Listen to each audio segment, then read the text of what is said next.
Cool. Um, I don't really got a name for this podcast that I'm doing. Man. I really don't. Um, this one gonna mean a lot to me. It's me talking about my neighborhood where I grew up at. And for anybody who knows me, the neighborhood I grew up, nickname is J Street. My father came up with the name. Um, yeah, so I don't know what to call this podcast yet, but it's like 1:30 in the morning. I just had the feeling, I had this on my heart. I think I just was time for me to express, you know, where I'm from and the neighborhood that really shaped me to be the person I am and keep me connected to my father as well. Um, yeah, so, ooh, um, J Street. What can I say about the neighborhood that raised me? It helped raise me as well. Um, Delaware, Wilmington, Delaware, the north side of Wilmington, Delaware. J Street, short for Jefferson Street, the 20th block, the block that raised me, tattooed on me. Um, it was a neighborhood that really raised me all together. All the families on the block, just we was embraced by love in that neighborhood. Now I'm thinking about it even more as I'm talking. The neighborhood really branched out outside of just the 2-3 block radius that raised me because thanks to my dad and my uncle Art and countless other people, but they're the main two founders who started it. The J Street athletic programs that helped out the kids, which I was one of them, of course. Um, Countless of kids. We got people that went to the NFL that came out of our organization as well. So when it comes to my dad and my uncle and like I said, countless other people, they deserve their flowers. And but it all started from 20th and Jefferson, um, J Street. So in this pod, like everybody know me as Dave CO Coles, but in this pod, I'm son of a gun. My dad nickname was Gun, Shotgun. So they just call me son of a gun. And having my dad always there all my life, no matter what, with the neighborhood and the countless of uncles and cousins and family members that might not be real blood, but can't get no closer than that to me. Um, my dad put great people around me from that neighborhood, still to this day, and I appreciate him for that because when he left, a lot of people said they was gonna step up. Like I was grown, I'm grown, so I don't need people to step up, meaning like do things for me. But you know, a lot of people said they was gonna be there and check on me, but I can count on I can count on my hands who really still to this day is there. And honestly, the people that started on that block is still there with me. I get mad love from the Cobbs, the Turners, of course the Ames. The Ames is they just we locked in like like no other. But yeah, that's just that neighborhood there. Just thinking about it, I had a great childhood, and it's probably gonna be a couple parts of to this podcast. I just felt I just wanted to start it. I don't know where it's gonna go. I'm not pre-writing anything. I'm just talking from my heart about the neighborhood, and I think in talking about the neighborhood, I'm gonna talk about my father, like that I do miss very dearly. So back to this neighborhood. So this neighborhood is middle class, predominantly all black people, great people, Literally, it was a neighborhood to where the kids could go in anybody's house and you didn't have to worry about anything. I can go into the Ames house, to the Cobb's house, the Pritchett's, the Bordleys, the Turners, you know, the Capers as well. Shout out to my cousin Sheik. Um, that 20th block was just us just running up and down the street all day, playing football in the middle of the street. Ain't worried about nothing. My grandparents come on the porch, they see us, they knew we was fine, but they didn't have to worry about anything. This is a beautiful neighborhood, like literally. Um, as I get older, I understand a lot of things, but I do understand it takes a neighborhood to raise kids, and that neighborhood raised countless of kids. Um, and all of us are doing good and thriving in life. So that's accountability from the neighborhood, in my opinion. When it comes down and you think about it,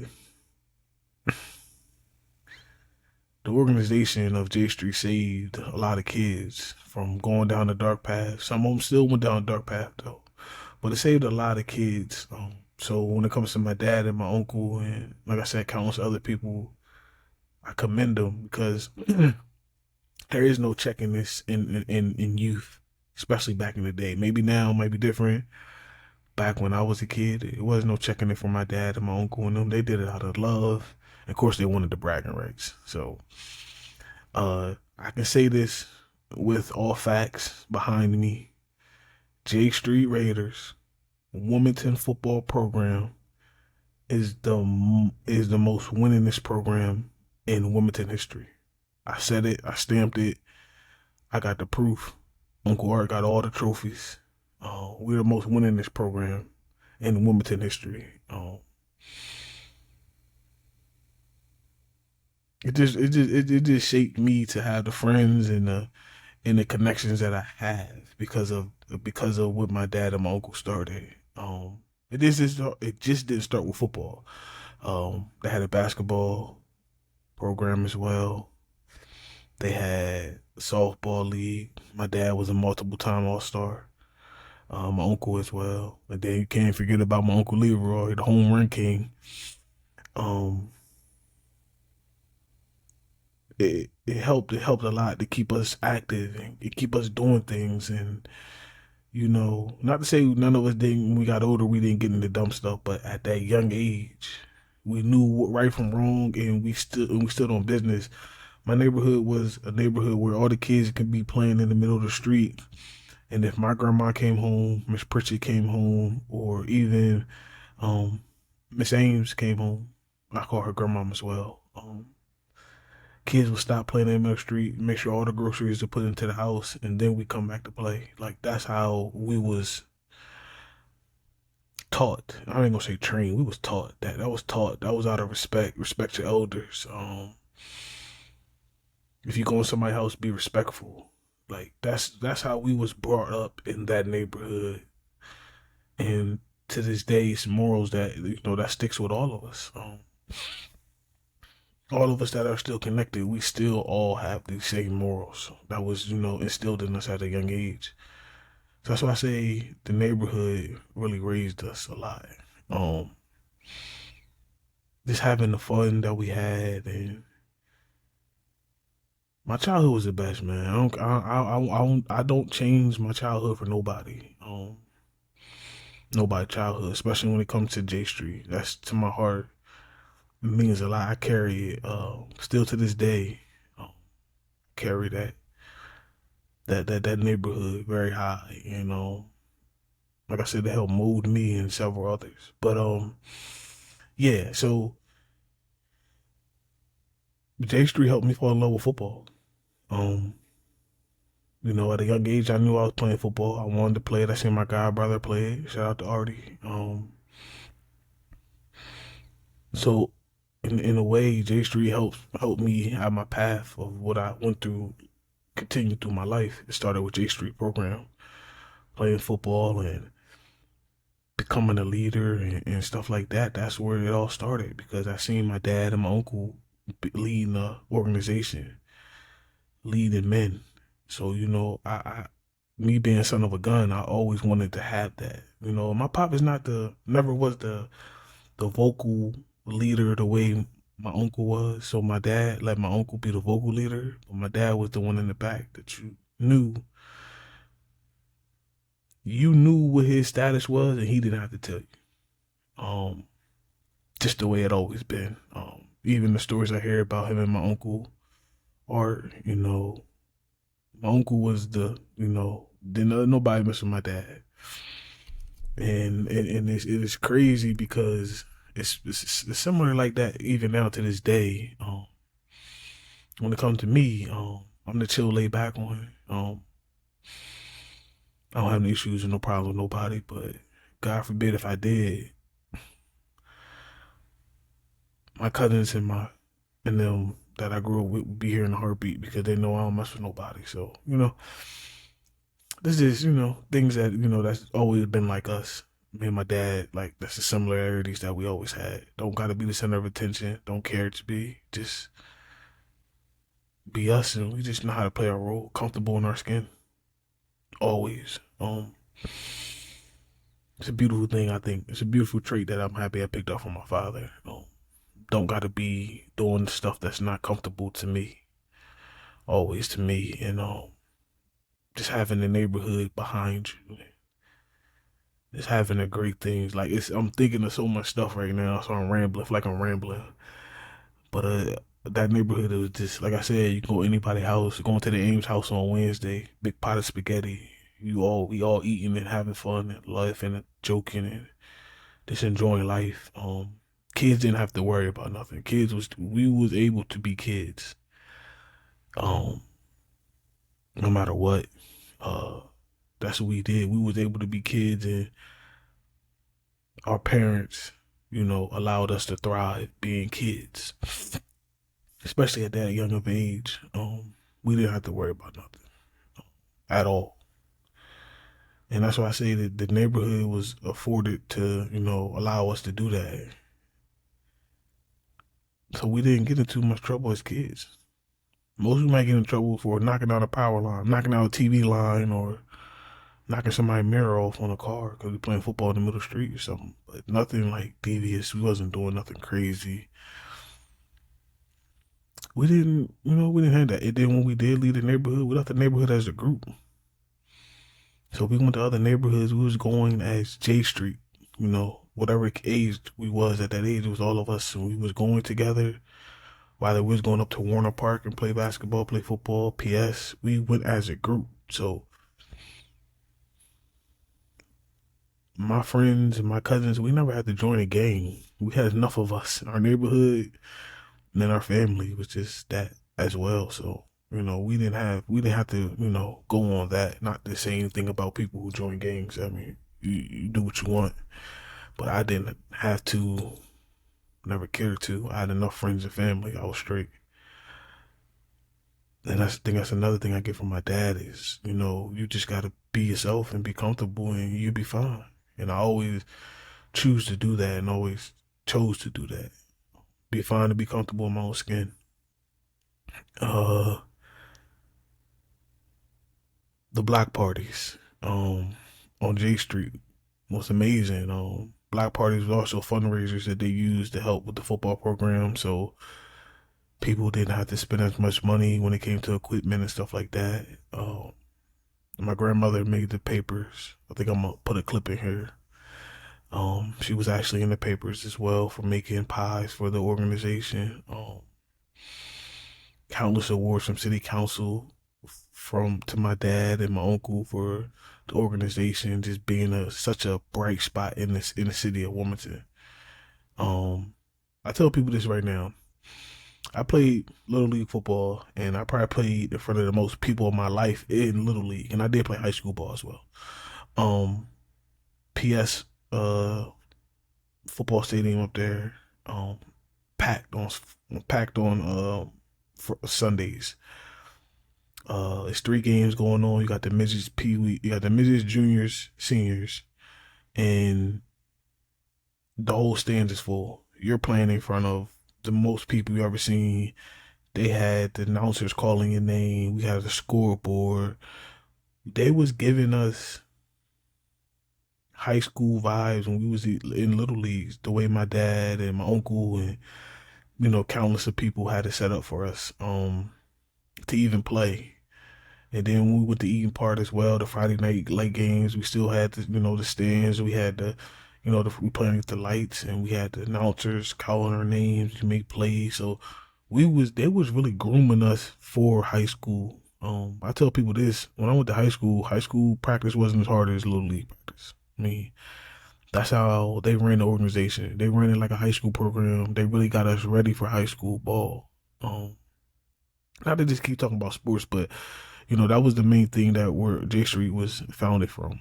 A sports organization, almost like an AAU style or older adult league style. Because my dad and them, when they got done playing, when they got done in high school and stuff, they still wanted to play ball. They still were young, and they just wanted to have fun and do things. So they came up with J Street, the organization, and then it just branched as they got older to other things. And then the kids, everybody having kids, so they wanted to build something for their kids as well. So that's where the organization, like, the foundation of it is off of sports. But it was more than sports, honestly, because for some people who didn't have parents, didn't have dads, I know my dad and my uncle Leroy as well was a lot of father figures to a lot of people who didn't have their dads. I know for sure my pop was the coolest dude, laid back as my pop was. Um, he had tight bonds with a lot of people. A lot of the players. Looked at my dad as their father figure, and my dad was one of them cool. My dad one of them ones that let you do what you gotta do, as long as you don't get in trouble, you don't bring too much drama. I saw my pop always was. So everybody always, went to Coach Dave, and my dad had great relationships with a lot of the players, and still to this day, when I see a lot of the players, they tell me, "Yo, I miss your pop," and you look like your pop, and I still hear all that to this day, and I appreciate it because that means my dad had an impact on somebody else's life. Like I share my dad with a lot of people. Um, I share my dad with a lot of people. Bro. Me and my sister share my dad with a lot of people when it came, especially when it came to the organization, which is fine. I'm cool. I'm happy with it. Like I'm happy my pop was able to touch a lot of people. Not just touch his kids. Um, of course, I'm always say, that's my dad. So I'm always say he instilled the most into me, but he actually instilled it into a lot of other people. As well. My cousin Dame will tell you right now. It just going to my house and talking to my dad when I'm not even there. My cousin, she could do the same thing. They pull up and they sit on the porch and bust it up with my dad for 20, 30 minutes before I even show up. So I seen my dad, father, be a father figure to other people as well. Of course, was the strong father itself. My dad's my goat. I say that every time I get a chance to say it. I've always been honored to carry his name, and in every way. There's never been no smut on my dad's name, and I pray to God there ain't no smut on my name as well. So our name stay clean out here. Yeah, this is this is a little bit harder than I thought it was gonna be.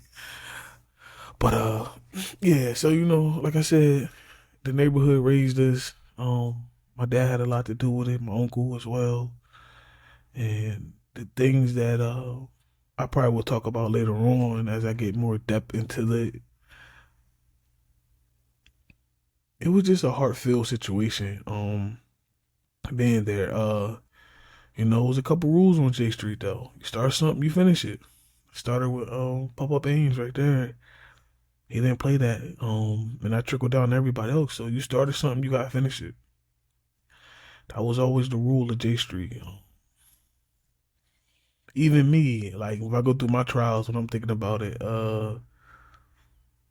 let's bring up a little story time. Down Dave's memory lane. I got great memory, so this is a story of me and my Pop Warner days, playing football. I think this is my senior year. So this is my senior. So you got like, I think you get 3 years or 4 years on each level. So this was this is my senior year. My senior years playing J Street football. Got into it with a coach, right? I'm playing for the J Street Raiders, of course. I'm playing for the home team. Get into it with a head coach. I mean, not the head coach. Get into it with assistant coach. Words with his stings. He pushed me down. I cussed him out. Whatever. Go back and forth. Whatever. Nothing too crazy. It wasn't child abuse or no shit like that. It was just, I had a disagreement. Got in his face. He pushed me. I get up, cuss him out, call him a bitch motherfucker, so whatever. Whatever. Mouth was reckless back in the day.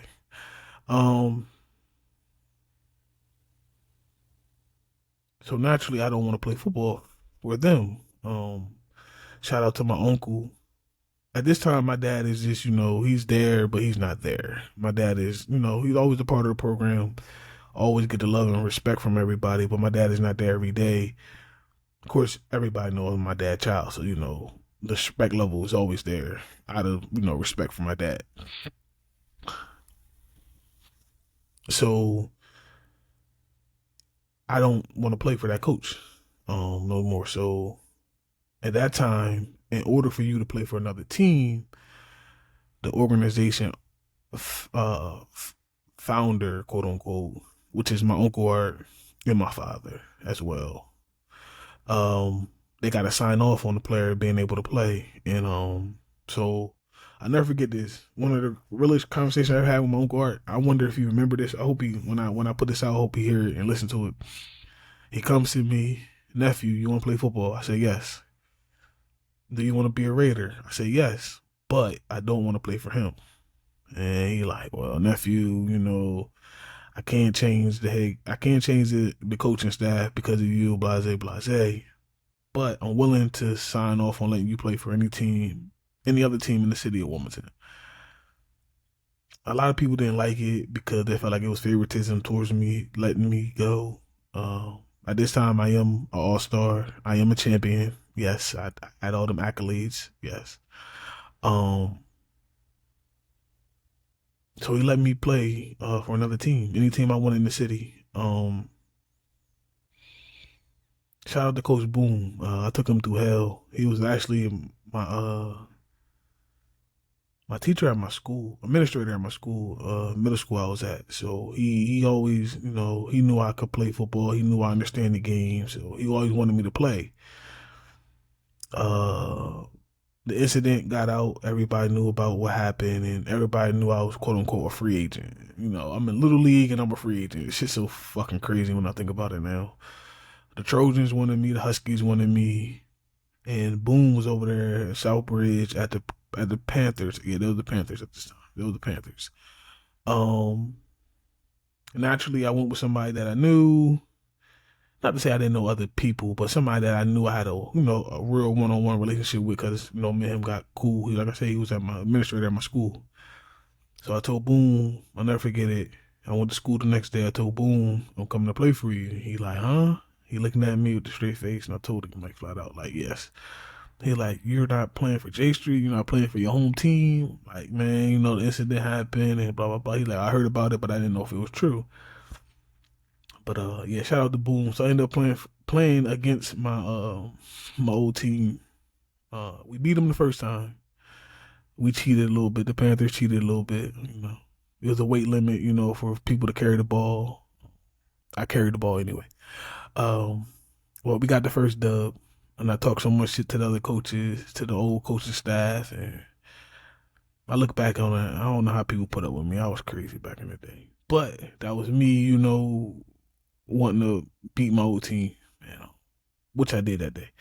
But yeah, so that's where I say, like, the team, like my uncle and them say, you start something, you finish something. So you gotta play football. You're gonna play football this season, even if it's not for us. Like, that was like what they told me. Like, you can play football.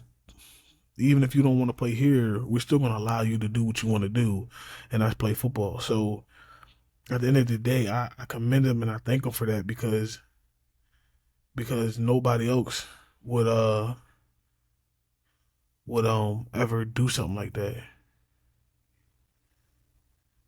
they probably would have made me sit out and not even let me play. But my uncle knew I loved the game. He knew I loved the game all day, so he allowed me to play. Um, Speaking of football, um, I'm a diehard Cowboys fan. See the chain, see the background, tattooed them all. Thanks to my dad. My uncle Art is too. My uncle Leroy, my godmom, my Lord. Uh, we rep them hard. We die hearts around there. Shannon, Leroy, we all of 'em, man. You name them, we pretty much all Cowboys fans. Artie, my god brother. Um, so that's another thing they instilled in us was the Cowboy Nation. I don't care how long ago the Super Bowl was. I was there and I remembered it. We had it at my grandmom's. And in the back of my grandma's house, she had an apartment back there. We had a big old Super Bowl party. Uncle Snakebite made the hottest wings in life history, and everybody ate them and drank beer all day long. I remember the Super Bowl. I remember it all. So yes, I am a true diehard Cowboys fan, and I was alive for all three of the '90s Super Bowls, but I only remember the last one. So for anybody try to say something, yeah, motherfucker, diehard Cowboys fan for sure. But we was called the J Street Raiders because my uncle said the Cowboy name was already taken at the time, so we couldn't be called the J Street Cowboys because that's definitely what it would have been. But nah, just growing up, like I said, in that neighborhood and seeing so many things that I seen was all positive. We didn't see negative stuff, honestly. We had to leave our neighborhood to see negative stuff.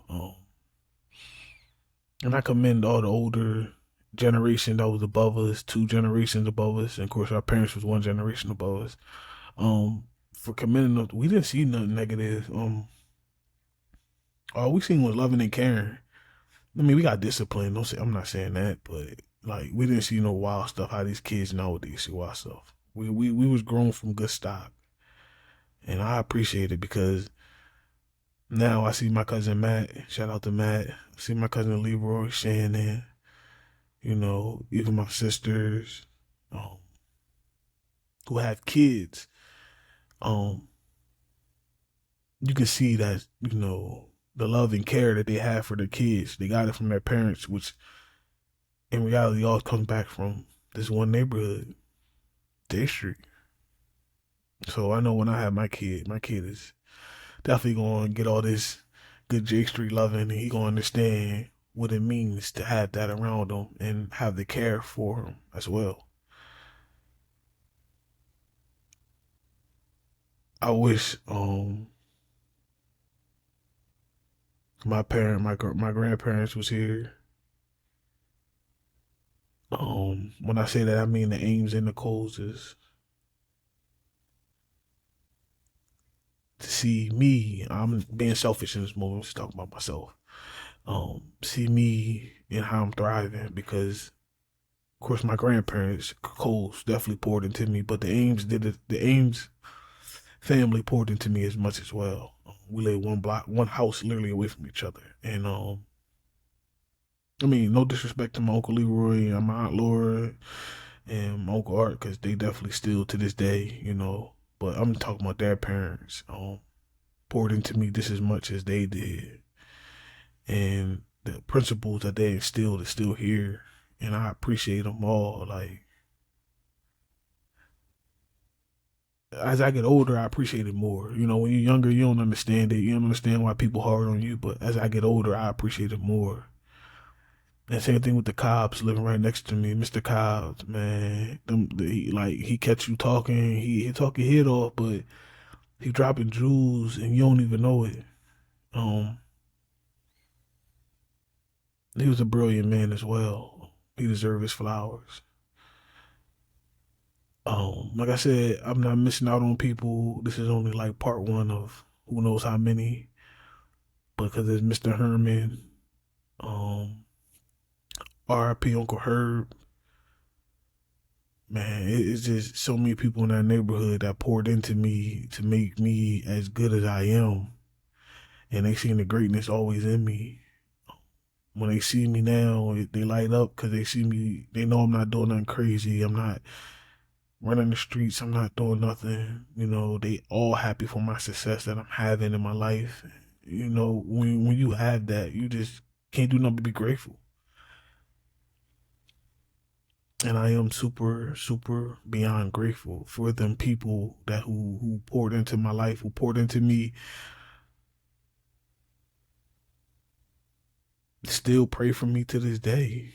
You know, it's just when I sit back and I think about it, I have great people. When I have still have great people in my life from that neighborhood, and I'm just beyond blessed. So, like I said, this is just part one. I don't want to ramble because I can ramble probably all night.